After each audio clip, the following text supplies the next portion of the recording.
Assalamualaikum warahmatullahi wabarakatuh. Perkenalkan, nama saya Satria Fanani Ardi dari Prodi Pendidikan Kepelatihan Olahraga kelas PKO 2A NIM 2005-111-376. Baiklah, pada kesempatan kali ini saya akan memenuhi tugas UAS Pendidikan Kewarganegaraan, yaitu tentang otonomi daerah. Pengertian otonomi daerah. Otonomi atau autonomi berasal dari bahasa Yunani, yaitu autos yang berarti sendiri dan namos yang berarti hukum atau aturan. Dengan demikian, otonomi dapat diartikan sebagai kewenangan untuk mengatur dan mengurus rumah tangga sendiri. Otonomi daerah adalah hak dan kewajiban daerah otonom untuk mengatur dan mengurus sendiri urusan pemerintahan dan kepentingan masyarakatnya sesuai dengan peraturan perundang-undangan pasal 1 ayat 5 dan Undang-Undang Nomor 32 Tahun 2004. Apa itu daerah otonom?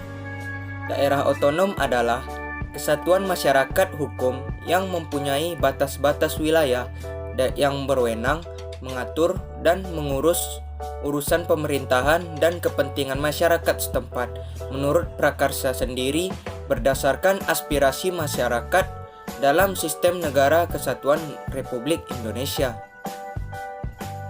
Mengapa ada otonomi daerah?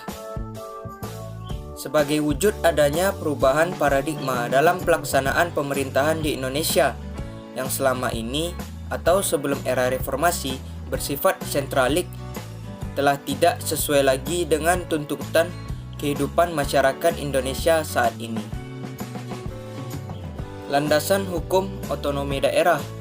Yang pertama, pasal 18 ayat 2 Undang-Undang Dasar 1945 yang berbunyi pemerintah daerah provinsi, daerah kabupaten, dan kota mengatur dan mengurus sendiri urusan pemerintahan menurut asas otonomi dan tugas pembantuan. Yang kedua, Undang-Undang Nomor 32 Tahun 2004 tentang pemerintahan daerah. Yang ketiga, Undang-Undang Nomor 33 Tahun 2004 tentang perimbangan keuangan antara pemerintah pusat dan pemerintah daerah. Asas-asas penyelenggaraan pemerintahan daerah dari pemerintah pusat. Yang pertama, asas desentralisasi, yaitu penyerahan wewenang pemerintah oleh pemerintah pusat kepada daerah otonom untuk mengurus dan mengatur urusan pemerintahan dalam sistem negara kesatuan Republik Indonesia, sehingga pada akhirnya menjadi urusan pemerintah daerah. Yang kedua, asas dekonsentrasi, yaitu pelimpahan wewenang pemerintahan oleh pemerintah pusat kepada gubernur sebagai wakil pemerintahan dan kepada instansi vertikal wilayah tertentu, dan pada hakikatnya hal itu tetap menjadi urusan pemerintah pusat. Yang ketiga, asas tugas pembantuan atau Medewiwan, yaitu penugasan dari pemerintah pusat kepada pemerintah daerah dan pemerintah desa, atau dari pemerintah provinsi kepada kabupaten atau kota atau desa, atau dari pemerintah kabupaten atau kota kepada pemerintah desa. Asas-asas pelaksanaan otonomi daerah atau pemerintah daerah.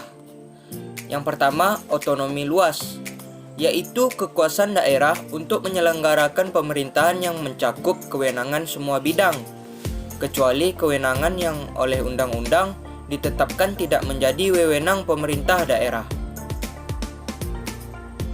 Yang kedua, otonomi nyata, yaitu keleluasaan daerah untuk menyelenggarakan pemerintahan di bidang tertentu yang secara nyata ada dan diperlukan untuk tumbuh dan berkembang di daerah.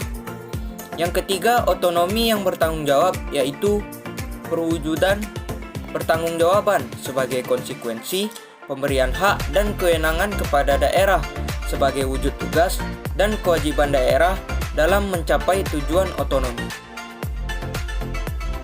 Tujuan penyelenggaraan otonomi daerah. Yang pertama, peningkatan pelayanan dan kesejahteraan masyarakat yang semakin baik. Yang kedua, pengembangan kehidupan demokrasi, keadilan, dan pemerataan. Yang ketiga, pemeliharaan hubungan yang serasi antara pusat dengan daerah dan antar daerah dalam rangka menjaga keutuhan NKRI. Yang keempat, mendorong untuk memberdayakan masyarakat.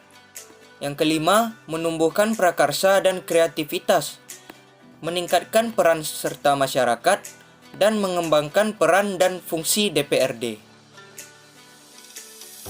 Sasaran yang akan dicapai melalui kebijakan otonomi daerah. Yang pertama, peningkatan pelayanan publik, pengembangan kreativitas masyarakat, dan aparatur pemerintah daerah. Yang kedua, kesetaraan hubungan antara pemerintah daerah dalam kewenangan dan keuangan. Yang ketiga, pemberian jaminan untuk meningkatkan rasa kebangsaan, demokrasi, dan kesejahteraan masyarakat di daerah. Yang keempat, penciptaan ruang yang lebih luas bagi kemandirian daerah. Prinsip-prinsip pelaksanaan otonomi daerah.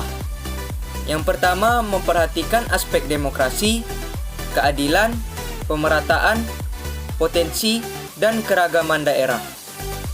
Yang kedua, didasarkan atas otonomi nyata dan bertanggung jawab. Yang ketiga, pelaksanaan otonomi harus sesuai dengan konstitusi negara sehingga tetap terjalin hubungan pusat, daerah, dan antar daerah. Yang keempat, harus meningkatkan kemandirian daerah otonom serta di dalam kabupaten dan kota tidak ada lagi wilayah administratif. Yang kelima, harus meningkatkan peranan dan fungsi anggaran dalam penyelenggaraan pemerintahan daerah. Baiklah, hanya itu yang dapat saya sampaikan tentang otonomi daerah. Apabila ada kesalahan, saya mohon maaf. Saya akhiri. Assalamualaikum warahmatullahi wabarakatuh.